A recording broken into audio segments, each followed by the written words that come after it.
The following program is being presented to you by a community producer.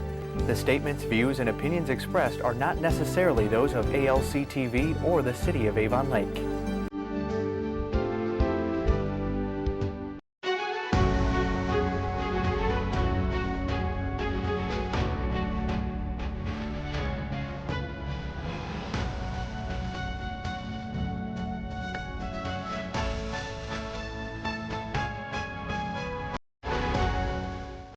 Welcome to Common Sense.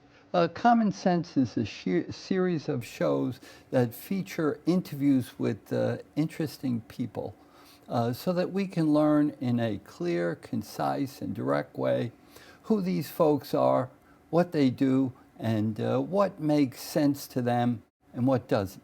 I'm Rudy Breglia, and today I'll be interviewing Rob Shahmir, candidate for the Avon Lake Ward 1 Council seat, who is an international entrepreneur, an environmental engineering expert, who has extensive experience in environmental and economic development aspects of the oil and gas industry in the U.S. and abroad, and a really nice fellow. Welcome, Rob, to Common Sense. Thank you for having me, Dr. Breglia. I'm humbled by what you say. Okay, well, why don't you start us off? Let us know where you were born and where you've lived. Well, I was born in Washington, D.C. I kind of have floated around.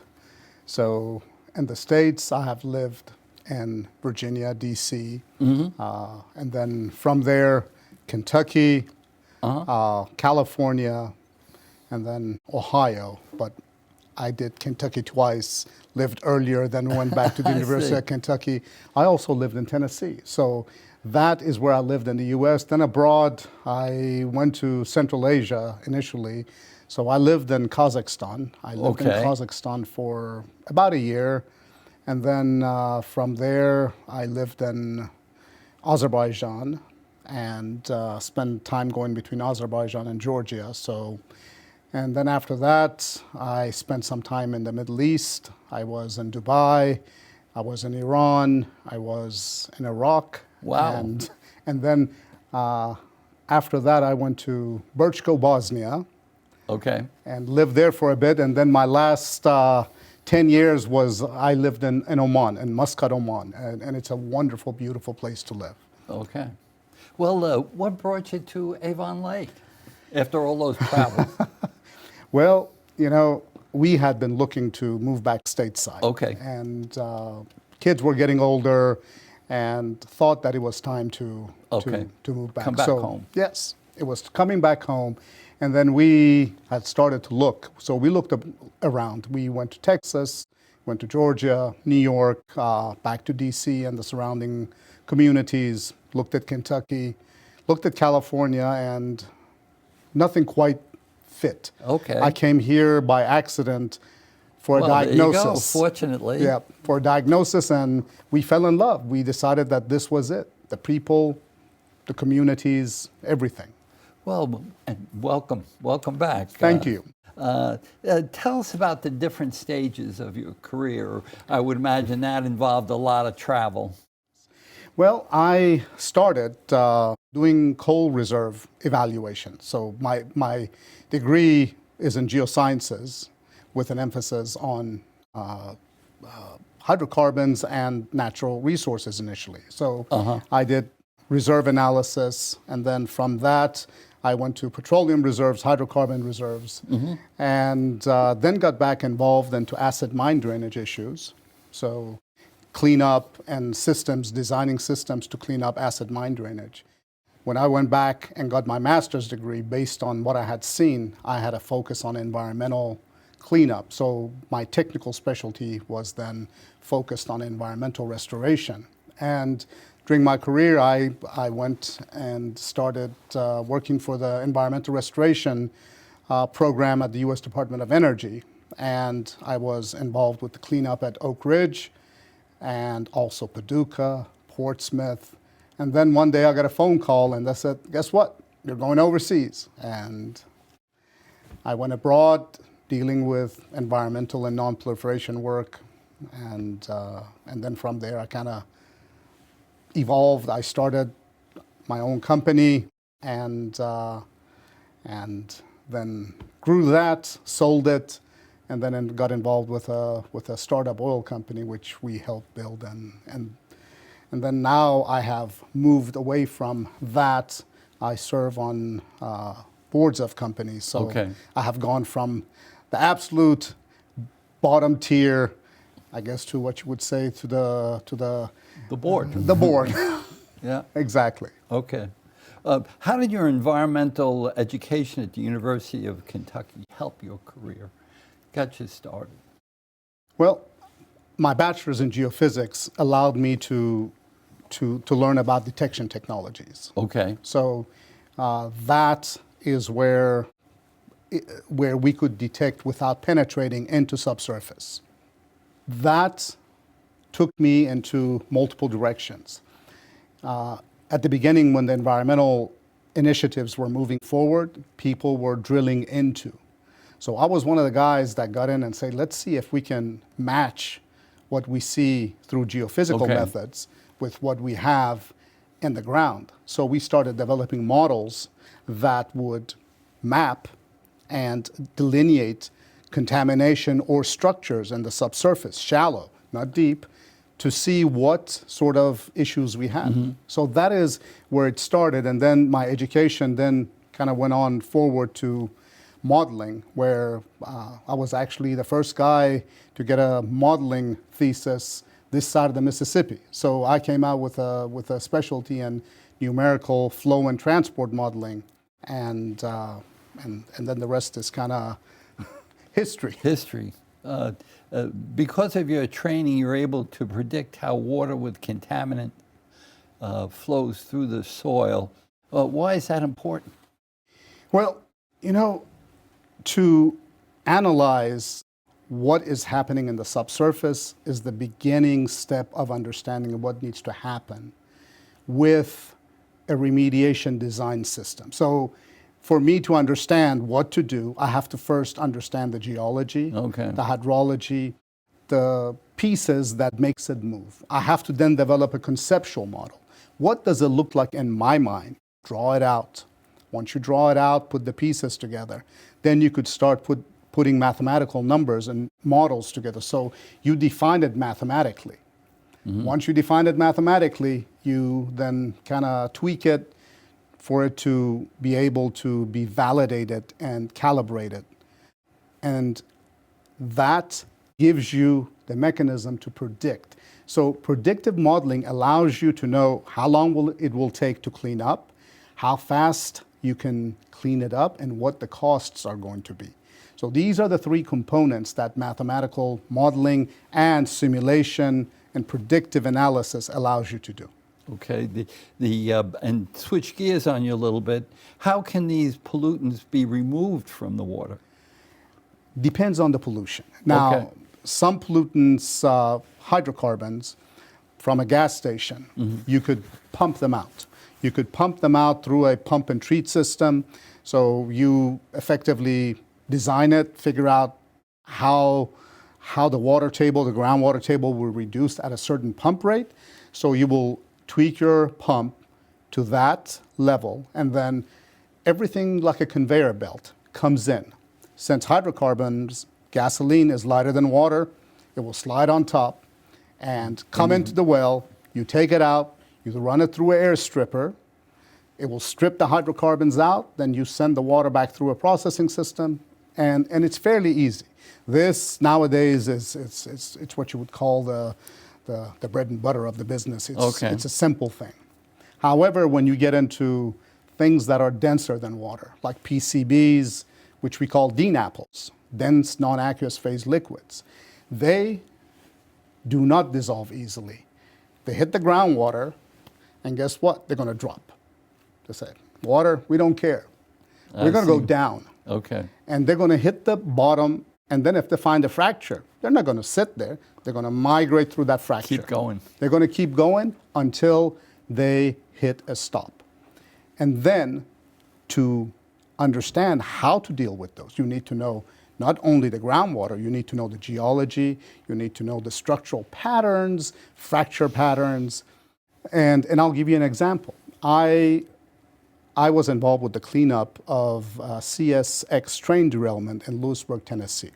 Okay. And chloroform had spilled, one of the chemicals that had spilled, and it was denser than water.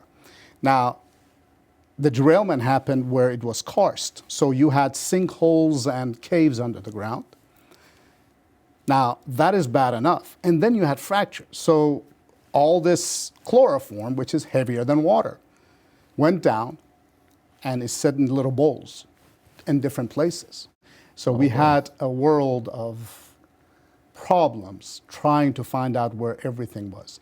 We used geophysics, we used vapor analysis, and it took us about 10 years to clean it up. Wow. So it really depends on your geology, on your structures. What's the major risk to people from contaminants like PCBs and heavy metals in the water supply?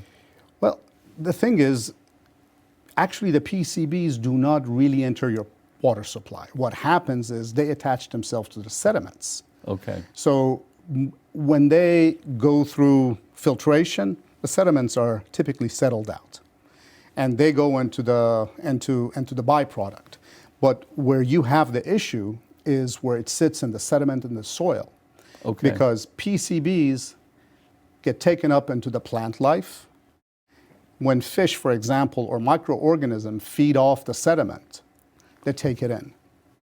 So all of that causes a genetic level mutation, which is cancerous.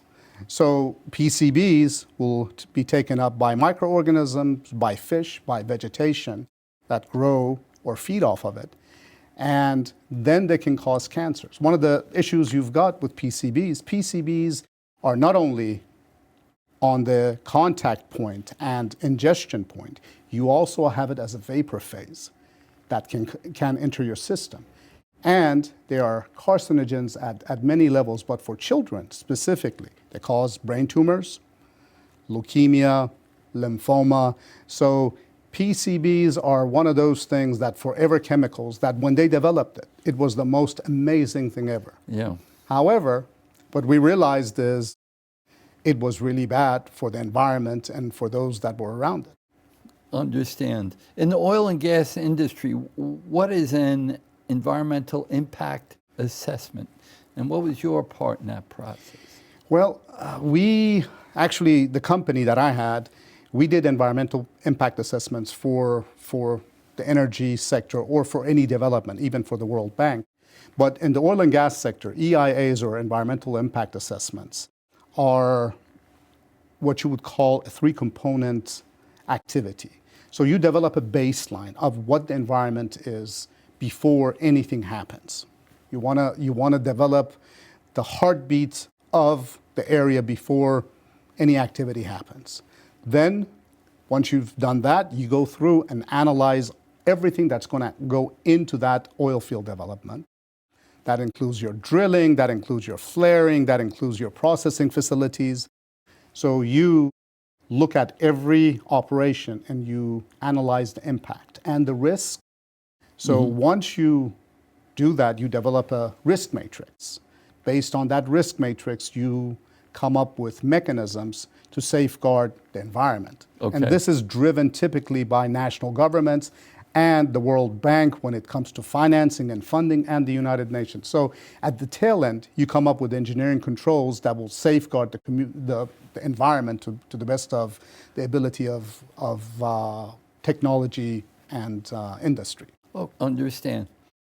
Tell us about building your multifaceted environmental, or I should say environment and infrastructure group of companies, or E&I group. Well, it kind of evolved. I was in Central Asia, Okay. and I had an opportunity that I saw to start a business, and I started an environmental services company to provide EIAs and mitigation measures for the oil and gas sector. So that came about. There were 27 or so folks all together, mostly part-time. And I used professors out of the university, which had been my professors. Okay. So I utilized whatever resources that I had to perform these projects until I was able to build a backlog and to have enough capital and reserve to start hiring staff. Full-time. And then at that point in time, I hired and built an environmental entity, which was called E&I Technologies, we were technology driven. What we did was above and beyond what people did. We went through and utilized technologies for detection. We used technology for analysis and remediation. And from there, we ran into a project which was a baseline for a company you might know, Enron Corporation. Okay. So Enron approached us to do a project in Mozambique. It was the Panday field. And we said, okay, we'll take a look at it. So I flew out to South Africa. And from there, went to Mozambique. Got to Mozambique to Panday field. No one had told us. There were minefields left from the conflict with the South Africans. Oh, good. So I look around and I'm trying to find assets. And it was not available. No, none there. Non-available, and when I went back to Europe, I couldn't find any demining entities that were commercial. Everyone was humanitarian demining, and unfortunately, humanitarian demining moves at a snail's pace. Okay. So I came back stateside, had a few meetings, had a buddy of mine who was in the Navy, who during the first Gulf War started a commercial demining company. Okay, all right. But unfortunately, based on different things, his business went downhill. Okay. So I bought up his assets and his history and brought a guy out of the UN who was the father of what I would call demining. Okay. And build a program around him. So wow. That gave us the tools that we needed to get into the minefields and clean up the area. And then from there, we got involved into infrastructure projects. So infrastructure for energy sectors, infrastructure for redevelopment, because a lot of places that we went into, before they could develop it, they had to clear it of landmines. So we became the only entity out there with the capability to do the environmental, demining, and the infrastructure design and construct. So that kind of gave us a niche, and that's how it worked out, huh? Yep. Well, it sounds like a very fortuitous combination of things happening, and you took advantage of it. What are the primary areas of business where E&I provides services? I guess you've kind of already gone into that a little bit. Pretty much, I feel comfortable in a realm that I understand. So if you look, we were involved actively in demining, where I was actually involved in technology assessment on demining through my geophysical experience and knowledge. On the environmental side, based on my geohydrology and remediation, and then on the infrastructure side, again, based on my engineering background. So I have worked as a military engineer since the late 90s. So we never really ventured off that central point. However, the one thing that we integrated into our business was the barter system. Because sometimes we went into places and we learned it the hard way that, hey, you get a contract and all of a sudden at the end, the country may turn around and say, hey, we don't have any money. And they will barter. And at first, it was a shock because I'm like, what am I going to do? How am I going to get paid? And we had a situation in the Republic of Georgia where we had a project that we did. At the end of the project, it was like $600,000. We went to get paid and said, hey, we don't have money. I'm like, we have a contract. I said, well, we don't have money. And so we got paid in vodka. And we got paid in this local vodka, which is called Tarhuna, and the distributorship. So I took that, brought it to New York. I sold it to a distributor. I almost doubled my money. But what I realized, a big lesson learned, you can't look at the situation as it may be, because if you do, you will lose a lot of opportunities. Okay. So we learned how to devise payment mechanisms that were a little bit different. We worked for airlines and we got paid because we used air travel. We got paid 40% of our revenues from those airlines doing environmental services for them and flights. We did the same thing with hotels. We got 30% hotel stays from them. That's really being creative. Tell us about your environmental restoration projects involving radioactive materials from U.S. Department of Energy in Oak Ridge. You told us about that a little bit. Well, I got baptism by fire. I was dropped in to a situation where I had to manage a budgetary system which was overrunning. Contractors were just kind of all over the place. And I mean, the budgets we're talking hundreds of millions of dollars. Okay. And timelines were so long that people would change through the evolution. If you look at Oak Ridge, Oak Ridge, I think if I'm not mistaken, is about 37,000 acres. Okay. And about 15% of it is radioactive waste. So it's a large facility, and it's been a Superfund site since the 80s. Sure. And my involvement was to devise mechanisms, come up with strategies to clean it up, get the risk levels reduced to a point where then others could come and deal with the other components. So we dealt with encapsulations, we dealt with dig and haul, and the problem with that facility was we didn't know what we had, because back in the day they would dig up and throw, and so we came up with this thing which was called a WAG, which we named later Waste Area Grouping, but it was a wild guess.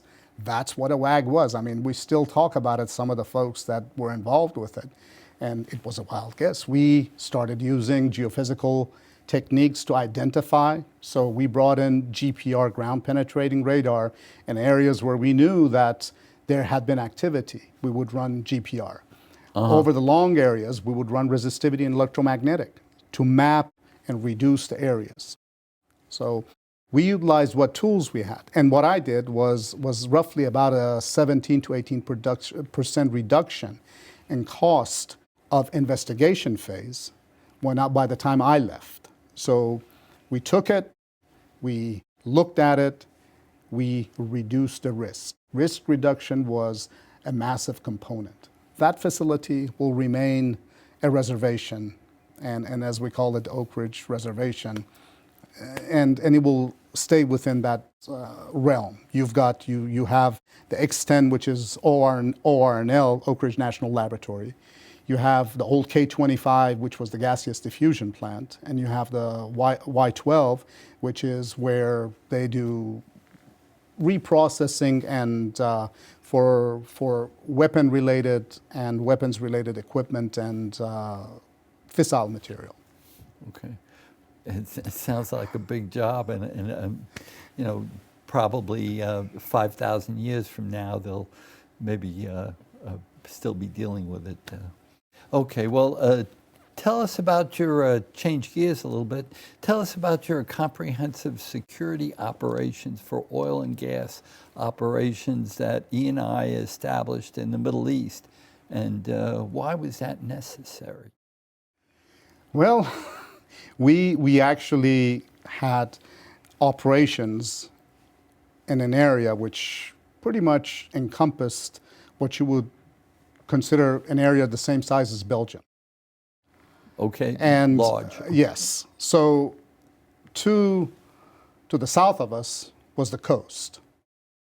To the west of us was Yemen, and all the uncertainty and geopolitical issues that we had. Conflict.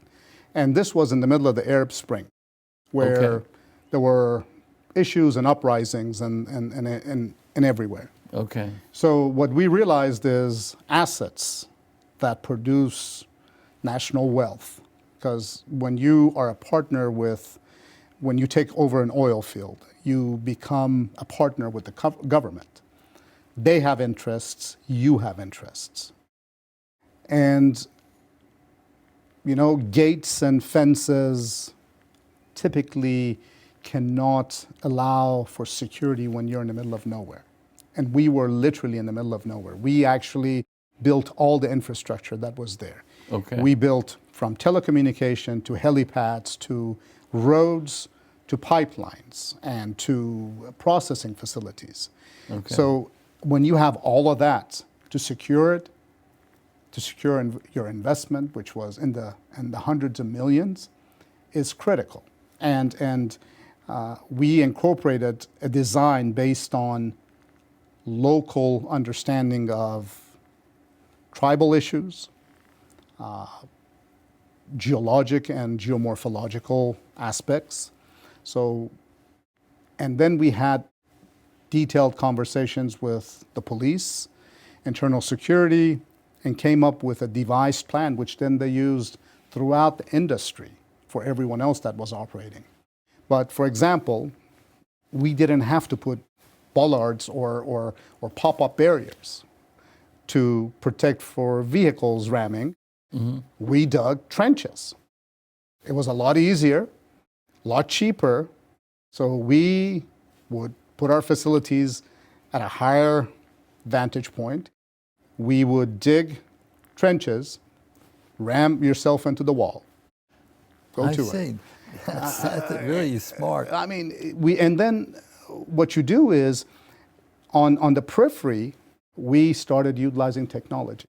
So we used detection technologies that would allow us to know people entering into the field and into sensitive operational areas, pipelines or processing facilities, way before they got there. So we could pick them up and then send drones to actually identify who was there. We didn't have to drive all the way out. I mean, we're talking about 50, 60 kilometers. Okay. So we're talking about 20, 30 miles. Yeah. So you don't have to drive out to it. What you do, you send your drone straight line and detect what it is. You see a camel. You see a car coming through, which are Bedouins.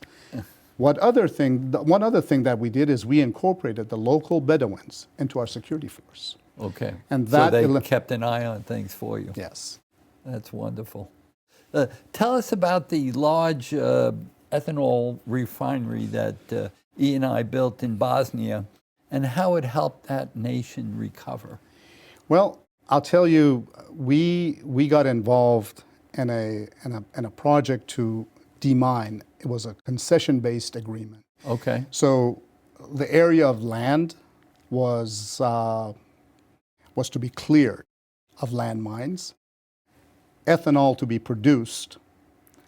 Now, that ethanol production was going to be used from land that was cleared. So we would not be using any arable food-providing land. Okay. So environmental impact was positive and not negative in any form or fashion.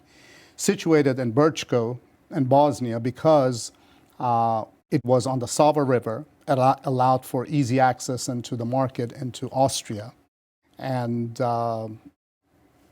this program, we did all the engineering and all the assessments and everything else. Unfortunately, because of issues with, sometimes when you deal with, in the developing world, issue of corruption. Oh boy. you can't quite implement. So we effectively pulled out of the venture after spending close to $2 million into the program, because people wanted different things, and you tend to, I learned business from my grandmother, and my grandmother. I mean, she and her family had been an export around the Middle East, all the way from Iran to China, to India, to Spain. So they exported. And one thing she told me, she said, if you ever pay anyone a red cent and bribe, you will never, ever get them to do anything. And this was something that stuck in my head as a child. Words of wisdom. Words of wisdom. And then I came to the United States government and learned that that is illegal in every sense means. And that became the framework. My grandmother taught me a lesson, yeah. Which the law then hammered it in. And that was it. Okay. Well, you were wise to take that good advice. How did your company become involved with the removal of anti-personnel landmines and unexploded ordnance in war zones? And how do those operations help farmers who grow corn in Bosnia and rice in Cambodia? I think you've kind of gotten some of that out already. I guess it's corn in Bosnia and rice in Cambodia. You know, how did demining help those? I could imagine, you don't want to be blown up when you're farming. Well, the thing is, landmines are things that keeps a country poor and the infrastructure debilitated. They are used in a manner to take society to the most primitive Disrupt place. Everything. Yeah. It disrupts everything, because when you get injured by a landmine, you're not dead. You are injured, and now they have to take care of you. Yes. So landmines, the moment of injury is the beginning of society having to care for you, and take care for you. And that is the issue. So what we did is we tried to find areas which had the highest return and get those areas cleared. And we would then help those farmers and those areas. So we would take an area which was contaminated next to a clean area. We would clean that area, have the farmer come in here and plant it. And we would assist them. Then, as part of our payment, we would take a portion of that to clear the next area. So we would daisy chain this thing. So, and we got paid. They had much greater land, and they developed these co-ops, which they sold the rice and in Cambodia, and then the husk, we gave them these little stills that they made ethanol out of. How do you like that? That's wonderful. How difficult is it to remove different landmines, especially the non-metallic ones, to get into the weeds a little bit? Well, the thing is, removal is not difficult. It's detection. So it's the metal content is what you're looking for. And the lower the metal content, the harder it is to find. Yes. Now, I got involved into a project where we looked at different mechanisms. There are microbes that react to the explosive. So we were digging at a military facility, again on the environmental side, and we noticed that there was a pink layer that was there. So we took that pink layer and we did analysis, and we came up with the microbe. We detected this microbe, and we utilized it and tested it. And what it does is you could actually spray it into an area, come back 3-4 weeks later, and those areas which are high probability change color. Oh my This God. was later then looked at to be changed into the defense side as well, because the defense could utilize it on infrared and ultraviolet type situations. Well, that's wonderful. Tell us about the worldwide ban on mines. Well, the Ottawa Convention effectively made landmines illegal in '99. So this was the end of landmines. It was, I think, signed in '97, December of '97, if I'm not mistaken. Okay. And in '99, there was a global ban. However, none of the superpowers are signatory to it. Okay. So the United States, Russia, and China, also India, Pakistan, North Korea, and Iran, Egypt, Saudi. There are several countries that are not signatory to it. However, the reason, I mean, you got to also understand with the defense posture, the United States, it's very difficult for them to sign the treaty when you're sitting on the border with North Korea. Yeah. That minefield is about the only thing that keeps that border safe. I see. And when you have issues like that, you need to be able to have a defensive measure, and that's why the anti-personnel and it's solely on anti-personnel mines. So it is, that treaty effectively is a ban on anti-personnel mines. Tell us about the U.S. Interagency Humanitarian Mine Action Program.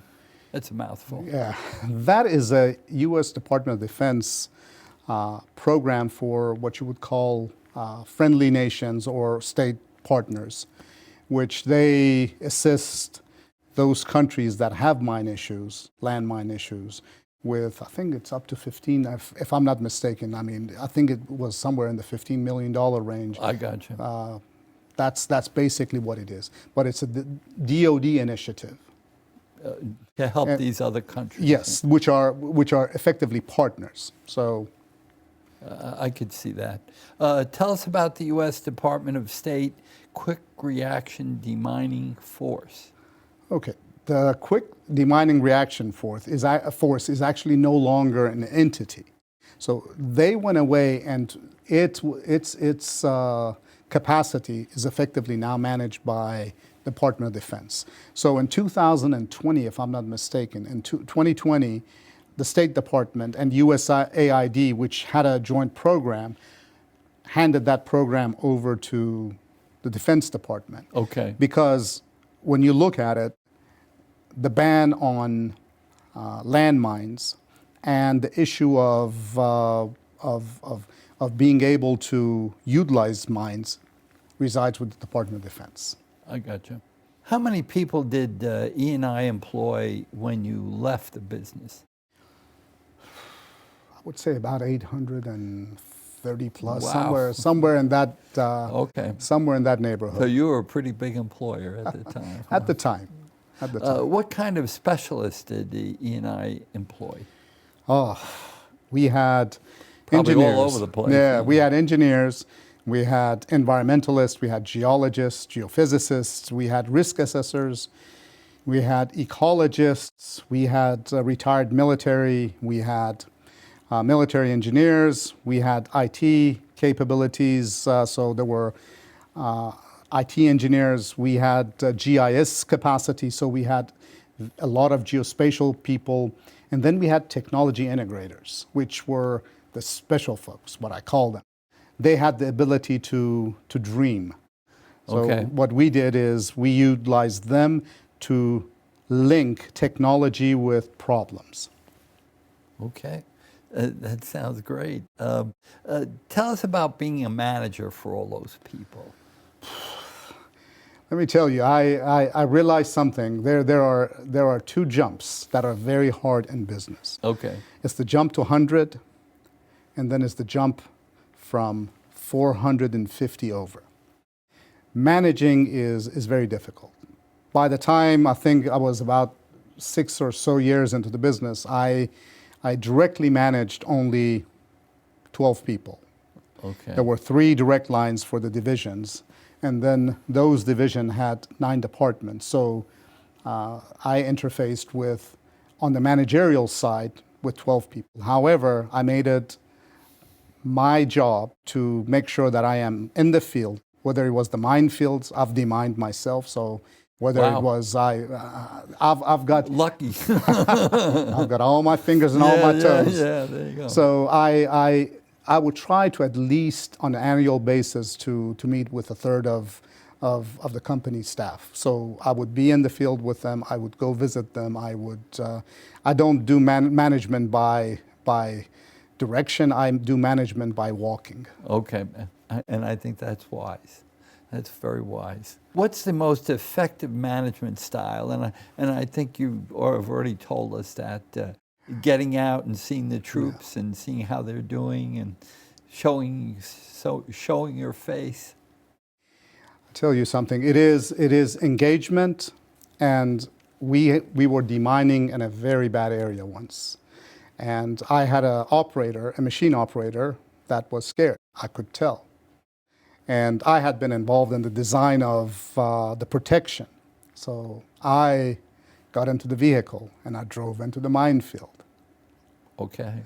And let me tell you, I went in and I came back, and then I continued, and the other two vehicles moved in, and then I came out, and it's you have to lead by example. True. You know, you can't talk without showing the walk. So management style is engagement, but leadership is by taking the step before you ask someone else to take it. True. So That's wise again. What's the most prominent stumbling blocks in developing a business? Now, you've done it. You've experienced all that. Tell us the secret. I'm sure there are people who are very interested in that. you got to be lucky. Okay. You got to be at the right place. You got to be lucky. You can't give up. You know, every time that you get knocked down, you got to get up. You got to dust yourself off and say, you know, we're going to get it. And I can tell you, when we were going through the process, we lost contracts. Enron didn't pay us. We did the work for Enron, and we walked away close to $2.5 million. Oh boy. Enron just kind of went belly up.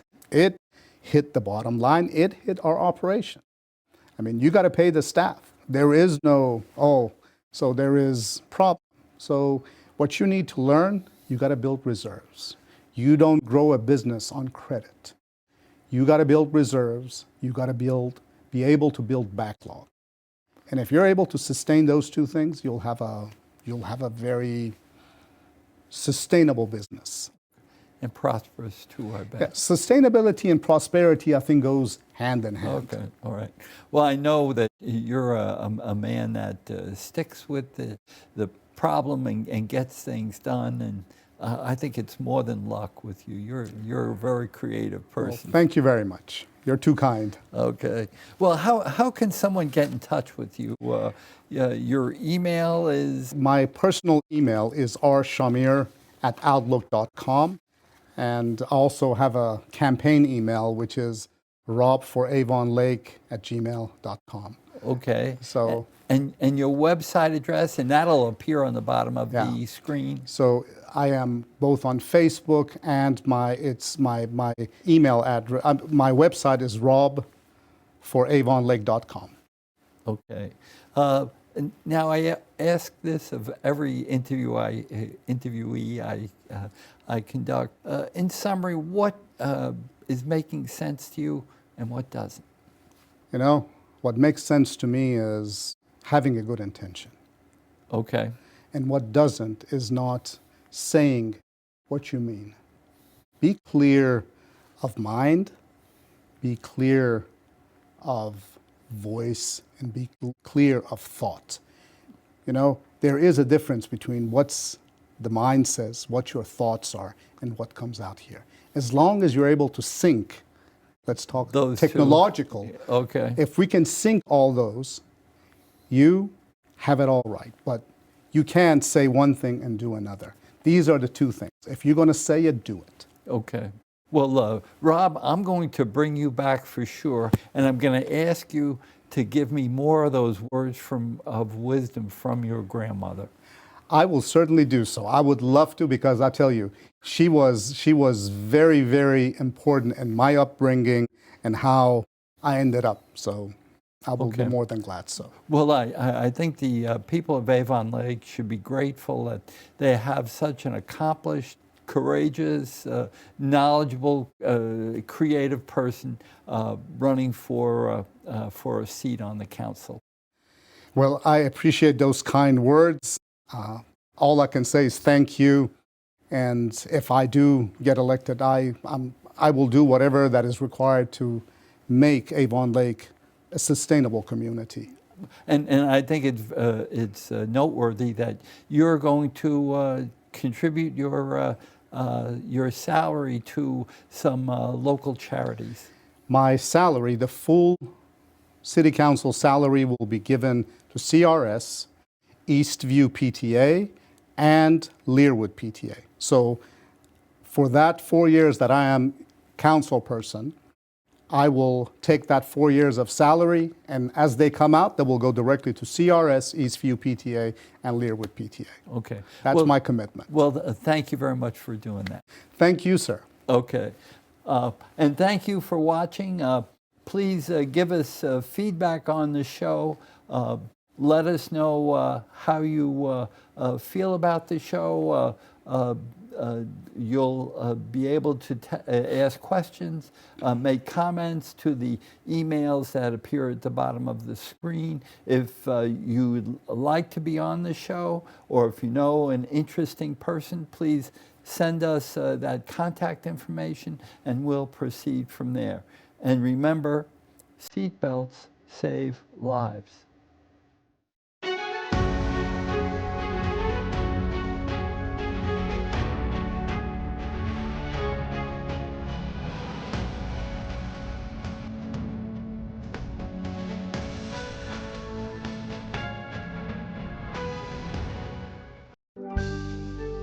The preceding program was presented to you by a community producer. The statements, views, and opinions expressed were not necessarily those of ALC TV or the City of Avon Lake.